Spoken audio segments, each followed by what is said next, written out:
Amir avtosavdoda sizlar uchun arzon narxga, aniqrog'i Lacetti narxida Gentra 2015-yil o'qili birinchi pesi mexanikasi bo'ladi. Mashinaga qimmat ledlar qo'yilgan, balonlari ham yaxshi holatda, yumshoq balonlargacha ham qo'yilgan. Salon qismlarini o'qili ko'rib chiqsam, salonlar ham zo'r holatda turibdi. Mashinaga chexolli xohlarni, yangisini kiygizib oling, xohlarni chexolli ham yaxshi holatda. Kori polli solingan, Zdina podograflargacha ham bor. Prebeg keladigan bo'lsa, o'qili 650 ming kilometr masofani bosibdi, lekin texnik holatdan hech qanaqa muammolar yo'q. Optra stop, temir gaz balonlar ustunovka qilingan. 50 partiyada sizlar xohlagan dokument bo'ladi.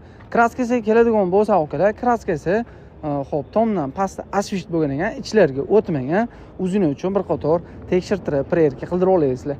Oldi kapotda ham o'zini qiladigan ishi bor ekan, qildirib olasizlar. Narxini o'qilasizlar, olib maza qilib minishini uchun $6150 baholandi. 2015-yil minishga tayyor birinchi pesi mexanika Gentra mashinasi. Bemalol telefon qilib barak qilishingiz mumkin.